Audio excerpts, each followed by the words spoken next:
Contrairement à un moteur essence, le moteur diesel ne comporte pas de papillon des gaz.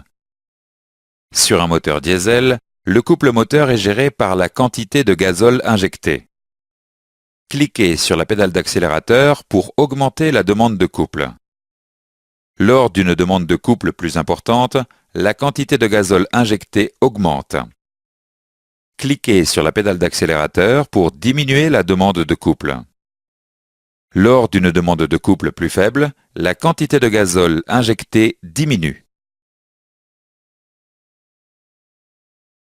Le combustible est pulvérisé en fines gouttelettes par l'injecteur directement dans la chambre de combustion. La pulvérisation s'effectue à très haute pression. Les gouttelettes se réchauffent au contact de l'air pour atteindre la température d'auto-inflammation. L'homogénéité du mélange influence la rapidité et la qualité de la combustion. La combustion du mélange, même si elle est détonante, n'est pas instantanée. Cliquez sur l'injecteur pour injecter le gazole au point mort haut, PMH. Si l'injection a lieu au PMH, la pression due à la combustion devient maximale alors que le piston est déjà descendu. La force exercée sur le piston ne s'applique donc que sur une partie de la détente. Le couple produit est faible. Cliquez sur l'injecteur pour injecter le gazole avant le PMH. En revanche, si l'injection a lieu avant le PMH, la combustion sera complète au PMH. La pression due à la combustion sera maximale et s'appliquera durant toute la détente. Le couple produit sera plus important. Il est donc nécessaire de commencer l'injection avant la fin de la compression pour obtenir la plus grande efficacité. La combustion du mélange air-gazole est détonante.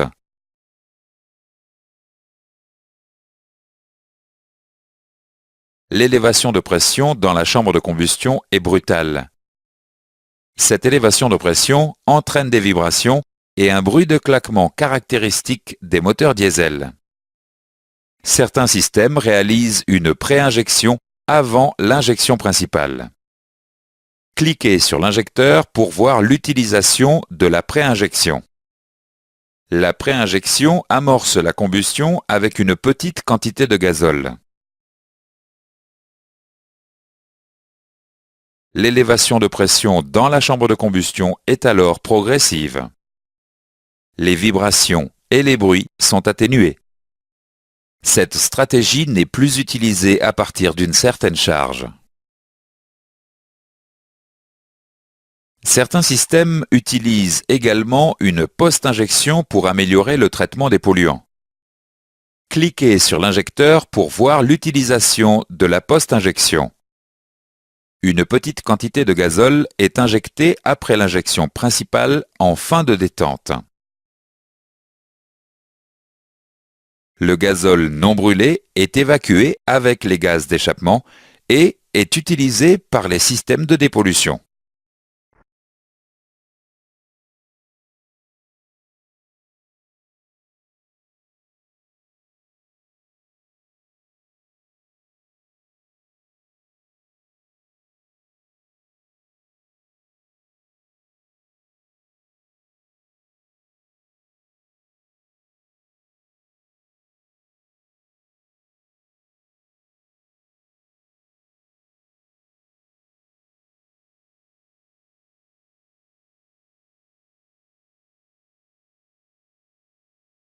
Aujourd'hui, les moteurs diesel adoptent systématiquement un circuit d'air suralimenté.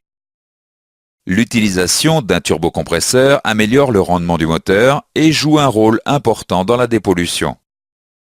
L'échangeur de température d'air d'admission abaisse la température de l'air comprimé pour augmenter la quantité d'air admise dans les cylindres.